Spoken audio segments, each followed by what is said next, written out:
شروع کرتا ہوں اللہ کے نام سے جو بڑا مہربان نہایت رحم والا ہے۔ خلیفہ ہارون رشید بڑے حاضر دماغ تھے۔ ایک مرتبہ کسی نے ان سے پوچھا، آپ کبھی کسی کی بات پر لاجواب بھی ہوئے ہیں؟ انہوں نے کہا، 3 مرتبہ ایسا ہوا کہ میں لاجواب ہو گیا۔ ایک مرتبہ ایک عورت کا بیٹا مر گیا اور وہ رونے لگی۔ میں نے اس سے کہا کہ آپ مجھے اپنا بیٹا سمجھیں اور غم نہ کریں۔ اس نے کہا کہ میں اس بیٹے کے مرنے پر کیوں نہ آنسو بہاؤں جس کے بدلے خلیفہ میرا بیٹا بن گیا۔ دوسری مرتبہ مصر میں کسی شخص نے حضرت موسیٰ علیہ السلام ہونے کا دعویٰ کیا۔ میں نے اسے بلوا کر کہا کہ حضرت موسیٰ علیہ السلام کے پاس تو اللہ تعالیٰ کے دیے معجزات تھے، اگر تو موسیٰ ہے تو کوئی معجزہ دکھا۔ اس نے جواب دیا کہ موسیٰ علیہ السلام نے تو اس وقت معجزہ دکھایا تھا جب فرعون نے خدائی کا دعویٰ کیا تھا، تو بھی یہ دعویٰ کر تو میں معجزہ دکھاؤں گا۔ تیسری مرتبہ لوگ ایک گورنر کی غفلت اور کاہلی کی شکایت لے کر آئے۔ میں نے کہا کہ وہ شخص تو بہت نیک، شریف اور ایماندار ہے۔ انہوں نے جواب دیا کہ پھر اپنی جگہ اسے خلیفہ بنا دیں تاکہ اس کا فائدہ سب کو پہنچے۔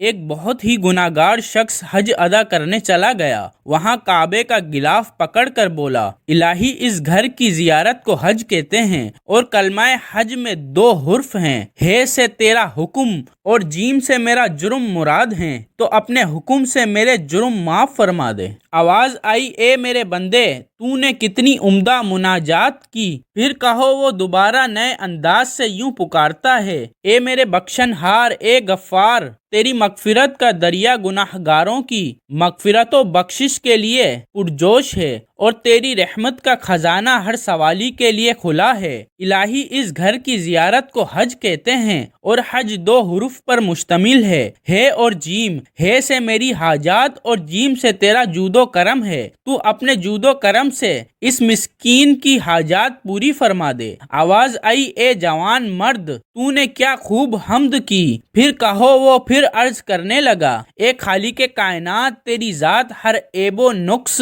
اور کمزوری سے پاک ہے۔ تو نے اپنی عافیت کا پردہ مسلمانوں پر ڈال رکھا ہے۔ میرے رب، اس گھر کی زیارت کو حج کہتے ہیں۔ حج کے 2 حروف ہیں، ہے اور جیم۔ ہے سے اگر میری حلاوت ایمانی اور جیم سے تیرا جلال مراد ہے، تو اپنے جلال کی برکت سے اس ناتواں ضعیف بندے کے ایمان کی حلاوت کو شیطان سے محفوظ رکھنا۔ آواز آئی، اے میرے مخلص ترین عاشق و صادق بندے، تو نے میرے حکم، میرے جود و کرم اور میرے جلال کے توسل سے جو کچھ طلب کیا ہے تجھے عطا فرمایا۔ ہمارا تو کام ہی مانگنے والے کا دامن بھر دینا ہے، مگر بات تو یہ ہے کوئی مانگے تو صحیح، کسی کو مانگنے کا سلیقہ تو آتا ہو۔ یا اللہ، ہم جیسے گناہ گاروں کو بھی مانگنے کا سلیقہ اور توفیق عطا فرما، آمین۔ ناظرین، کمنٹ باکس میں اللہ تعالیٰ کے 99 ناموں میں سے ایک نام ضرور ٹائپ کریں۔